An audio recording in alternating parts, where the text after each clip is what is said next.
हम संग तेरे सेना जी, जो जग से कहा ना जाए वो मुझको बस तुझसे कहना जी।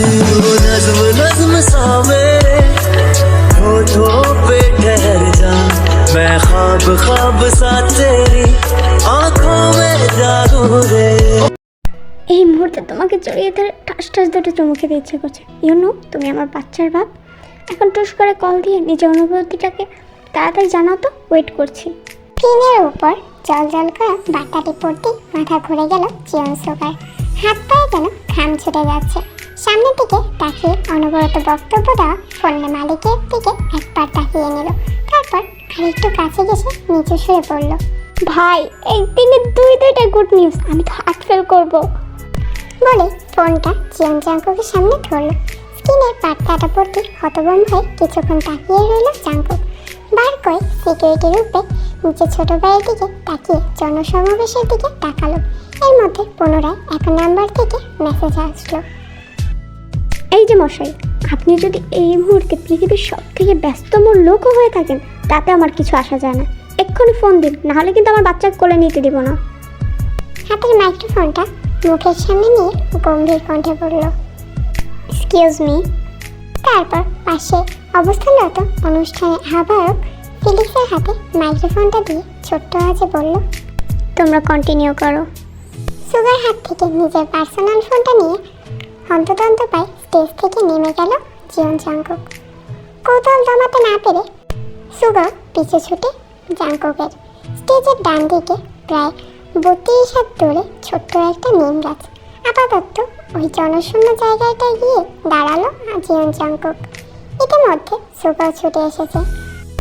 হাত পাঁচেক দূরে 3জন বডিগার্ড আসতেই জাংকুক হাত দিয়ে ইশারায় থামতে বলল। ব্যাস সেখানেই দাঁড়িয়ে পড়ল তারা। অনুষ্ঠান এখনো বলিষ্ঠভাবে বক্তব্য দিচ্ছে মিস্টার ফিলিক্স। হাতের ফোনে লক খুলে কিছুক্ষণ নাম্বারটার দিকে তাকিয়ে থাকলো জাংকুক। মস্তিষ্কে পার কয়েক চাপ দেওয়ার পরও এই নাম্বারটা অচেনাই লাগছে তার। পার্সোনাল ফোন হওয়ার দরুন মাত্র জনচারে এই নাম্বার জানে। সেখানে হঠাৎ এরকম মেসেজ আসার প্রশ্নই ওঠে না। তাহলে কি রং নাম্বার?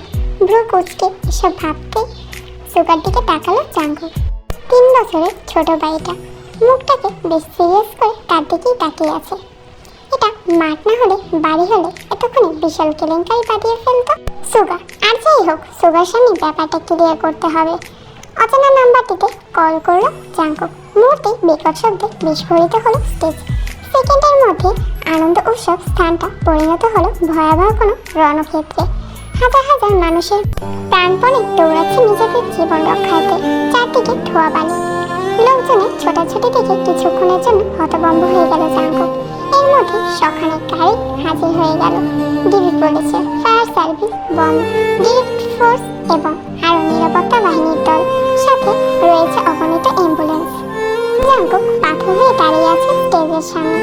যে লেকচার টেবিলের সামনে দাঁড়িয়ে সে বক্তব্য দিচ্ছিল তার নিচেই লুকানো ছিল ছোট্ট টাইম বম। অন্তত ছোট হলো বিস্ফোরণ যন্ত্রটি ভীষণ বাজেভাবে বিস্ফোরিত হয়ে স্টেজ এবং তার আশেপাশের মানুষ মিলে প্রায় 17 জনকে আহত করেছে। সব থেকে বাজেভাবে আহত হয়েছে অনবল বলিষ্ঠ কণ্ঠে বক্তব্য দিতে থাকা অনুষ্ঠানের আহ্বায়ক ফিলিক্স। ইতিমধ্যে সবাইকে অ্যাম্বুলেন্স করে স্থানীয় সদর হাসপাতালে ভর্তি করা হয়েছে। নিরাপত্তা কর্মীরা নানাভাবে জায়গাগুলোতে ইনভেস্টিগেশন করে জানিয়েছে আসল সত্য। এটা তারা না বললেও সাধারণ মানুষ চুনোপুটিরাও বুঝে যাবে এই আক্রমণের কারণ। দীর্ঘ অনেক মাস ধরে নানা মিছিল মিটিংয়ে এরপরে আজকের সংবাদ নির্বাচনে বিপুল ভোটে জয়লাভ করা এমপি হয়েছে জিয়ন জাংকুক। কৈশোর থেকে বলিষ্ঠ ভাষণ, দুঃসাহস এবং বিশ্ববিদ্যালয়ে ছাত্র রাজনীতি যুক্তি থাকার কারণে রাজনীতির প্রতি এক অমূল ঝোঁক তার। সেই ঝোঁক থেকে কেন্দ্র করে পড়ালেখা শেষ হওয়ার পরে আর চাকরিতে মনোনিবেশ করতে পারেননি। যুক্ত হন রাজনীতিতে। ফলস্বরূপ আজ 28 বছরে এই টকটকে যুবক জনসাধারণের বিপুল ভোটে জয়লাভ করে হয়েছেন এমপি। ভোটে জয়লাভ করার পরে দলের সবাই আনন্দ উৎসব হিসেবে মাঝারি ধরনের অনুষ্ঠানের আয়োজন করেছিল নির্বাচন মাঠে। সেই আনন্দকে ধূলিসাৎ করার জন্য হয়তো বিরোধী পক্ষ এই নিকৃষ্ট কাজটি করেছে। তবে সরাসরি শক্ত কোনো প্রমাণ ছাড়া কারো উপর আঙুল তোলা উচিত হবে না। ভেবে দলের সমস্ত সদস্যদের চুপ থাকার হুকুম দিয়েছে জাঙ্কুক। যুবলীগ ছাত্রলীগ সহ অজস্র টকটকে যুবক তাদেরকে সামনে রাখছে শুধুমাত্র জাঙ্কুকের কথায়, নইলে এতক্ষণে বিরোধী দলের নেতা কিমকায়ের লোকের উপর ছাপিয়ে পড়ত মর্মান্তকভাবে। সারাদিন হাসপাতাল, প্রেস কনফারেন্স, মিডিয়া অফিস এসব দৌড়াদৌড়ি করতে করতে হাঁপিয়ে উঠেছে জাঙ্কুক। বাড়ি থেকে লাগাতার কল আসছে একের পর এক। সমস্ত ঝামেলা মিটিয়ে দলের সমস্ত লোককে বুঝিয়ে শান্ত করিয়ে বাড়ি ফিরল জাঙ্কুক। এই সমস্ত সময়টা ভাইকে এক চুলো ছাড়েনি সোগা, ছায়ার মতো সর্বক্ষণ পাশে পড়েছিল। রাত 11টা, গোসল সেরে ডাইনিংয়ে বসে সবেমাত্র ভাতের লোকমা তুলেছে জাঙ্কুক। সারাদিনে ক্লান্তি, ঝামেলা, ছোটাছুটিতে সুগা একরকম ভুলেই গেছিল ফোনের মেসেজের কথা। মাথায় আসতেই খাওয়া ছেড়ে ভাইয়ের দিকে তাকিয়ে বলে উঠল, ভাই, ভাবিকে তো কংগ্রাচুলেশন করা হয় নাই। ফোন দিয়েছিল, তারপরে এত বড় একটা সুখবর জানালো তোকে। স্তব্ধ হতভম্ব হয়ে কিছুক্ষণ তাকিয়ে রইল সুগার মুখের দিকে। যতই সে জাঙ্কুককে ভয় পাক না কেন, কিন্তু বাড়ির ভিতরে ঢুকলে একে একে যত রকম কথা বলে পরিবারের থেকে বকা খাওয়ানো যায় সে ব্যাপারে মশগুল থাকে সে। বাড়িতে এলে যেন চিরশত্রু হয়ে যায় জাঙ্কুক। ডাইনিং টেবিলে থাকা প্রত্যেকটা মানুষ নির্ভর হয়ে তাকিয়ে আছে সুগার মুখের দিকে। ভাতে তরকারি দিতে দিতে ছোট ছেলের মুখের দিকে তাকিয়ে থাকে জিন। কোন ভাবি, কি সুখবর? সুগা যেন হাতে চাপ পেয়ে বসলো। সে তো চেয়েছিল এটা, যাতে কেউ একজন তাকে জিজ্ঞেস করুক, আর সে গড়গড় করে সারাদিনে পেটে পচিয়ে রাখা কথাটি উগড়ে দেবে। মুরগির লেগ পিসে কামড় দিয়ে বেশ আয়েশ করে তাকালো জাঙ্কুকের দিকে। ভাইটার শান্ত ভাব নিয়ে নিচের দিকে তাকিয়ে খেয়ে যাচ্ছে। হয়তো সে বুঝতে পেরেছে কথাটা কোনোভাবে তার একার মধ্যে থাকবে না। আসলে মা, হয়েছে কি জানো? আমিও বা কি বলি, তুমি কিভাবে জানবে? 24 ঘন্টা ওর সাথে থাকি আমি, সেই আমি জানি না। আর তুমি তো বাদ দাও। ঘটনাটা হচ্ছে আজকে একই দিনে দুইটা গুড নিউজ পেয়ে আমি তো স্তব্ধ হয়ে গেছিলাম। ঝামেলাটা না বাঁধলে ঘটনাটা আরও আগেই জানতে পারতাম। ধমক মেরে বসলেন জিয়ন আরেন। খেতে খেতে বললেন, তোমাকে কেউ অত সাজিয়ে উপস্থাপনা করতে বলেনি, ঘটনাটা কি সেটা বলো। আহা আব্বু, সুন্দর কথা তো সাজিয়েই বলতে হয়। তোমার ছেলে সুন্দরভাবে আমাদের থেকে লুকিয়ে বিয়ে করেছে। আজ আবার জানতে পারলাম তাদের বেবিও হবে। আহ, সে কি প্রেম! মেসেজে জানিয়েছে কথাটা, তাতেই তো আমি হতভম্ব। বিশ্বাস কর আব্বু, মেসেজটা দেখলে তুমিই বুঝতে পারতে কি প্রেম। মোবাইল থেকে প্রেম উপছিয়ে গড়িয়ে পড়ছিল। আহা! স্তব্ধ হয়ে গেল পুরো জিয়ন মঞ্জিল।